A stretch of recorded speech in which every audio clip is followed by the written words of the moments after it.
ආයිගස් ඉතින් කොහොමද ඔයාලට ඉතින් මම මේ වීඩියෝ එකෙන් ගේන්නේ ඔයාලගේ ෆෝන් එකේ තියෙන සවුන්ඩ් වගේම ඔයාලගේ ෆෝන් එකේ තියෙන ස්පීකර්ස් වල වගේම බ්ලූටූත් හෙඩ්සෙට්ස් වල හැම දෙයකම සවුන්ඩ් ක්වොලිටිය වැඩි කරගන්න කෙටියෙන්ම කියොතින් Dolby Atmos enable කරගන්න තමයි මම අද වීඩියෝ එක ගෙනාවේ. ස්පීකර්ස් ඒ වගේම බ්ලූටූත් හෙඩ්සෙට් ඒ වගේම හෙඩ්සෙට් මේ වගේ ගොඩක් දේවල් වලට මේ සවුන්ඩ් එක ඉෆෙක්ට් වෙනවා. ඉතින් ඔයාලට පුළුවන් මේක try කරලා බලන්න. ඉතින් අනිවාර්යෙන් try කරලා බලන්න. අපි යමු කොහොමද මේක කරන්න කියලා බලන්න.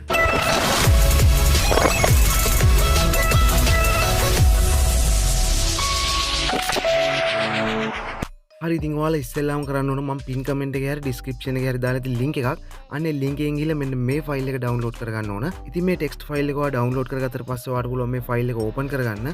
ඉතින් ඕපන් කරාට පස්සේ ඔයාලට බලා ගන්න පුළුවන් මෙන්න මේ වගේ ඉන්ටර්ෆේස් එකක්. ඉතින් ඔයාලට මෙන්න මේ වගේ කෝඩ්ස් ටිකක් දැන් බලා ගන්න පුළුවන්. දැන් ඔයා යන්න ඕන වගේ set edit application එකට. ඉතින් මම මෙන්න මේ විදිහට මගේ ෆෝන් එකේ තියෙන set edit application එකට යනවා. set edit application එකට ගිහිල්ලා ඔයා මෙන්න මෙතන උඩ තියෙන system table එක select කරලා global table කියන එක select කරගන්න ඕන. දැන් ඔයාලට පුළුවන් අර text file එකේ තිබිච්ච codes හැම එකක්ම මම මේ එන්ටර් කරනවා වගේ ඔයාගේ set edit application එකට එකින් එක එන්ටර් කරගන්න. ඉතින් ඔයාලට මගේ steps ටික follow කරලා පුළුවන් මේ set edit codes ටික එන්ටර් කරගන්න. ඉතින් set edit application එක නැති අයට මම පල්ලෙහා link එකක් දාන්නම්. ඒකට ගිහින් download කරගන්න පුළුවන්. ඒ වගේම global table එක unlock කරගත්තු නැති අයට මෙන්න මේ වීඩියෝ එක බලලා ඔයාලට පුළුවන් global table එක unlock කරගන්න. දැන් ඔයාලට උඩින් card app play වෙයි. අන්න එක touch කරලා ඔයාලට පුළුවන් global table එක unlock කරන වීඩියෝ එකට යන්න.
ඉතින් මේ විදිහට ඔයාගේ ෆෝන් එකට set edit codes ටික enter කරගෙන ඉවරනට පස්සේ ඔයාලට පුළුවන් මේ set edit application එක වගේම setting application එක force stop කරගන්න. ඉතින් මගේ steps ටික follow කරලා ඔයාලට පුළුවන් මේ විදිහට වගේ set edit application එක වගේම setting application එක force stop කරගන්න. ඉතින් force stop කරගත්තට පස්සේ ඔයාලට පුළුවන් ඔයාගේ ෆෝන් එක restart කරන්න. restart කරලා ඔයාලට පුළුවන් experience එක ගන්න. ඉතින් ඔයා අනිවාර්යයෙන් මේක try කරන්න. try කරලා comment එකක් දාගෙන යන්න අමතක කරන්න එපා. ඉතින් මේ වීඩියෝ එක ඔයාලට වැදගත් වුණා නම් ඔයාලට පුළුවන් ඔයාගේ යාළුවොත් එක්ක share කරගන්න. ඒ වගේම මේ වගේ වීඩියෝස් තවත් ඔයා ගාවටම ගෙන්න ගන්න ඕන නම් ඔයා මාව subscribe කරලා bell icon එක click කරලා තියාගන්න. ඉතින් මේ වගේ සුපිරිම වීඩියෝ එකකින් තවත් දවසක තවත් අලුත් අවුරුද්දක හමු වෙමු. ඉතින් අදට ගිහින් එන්නම්.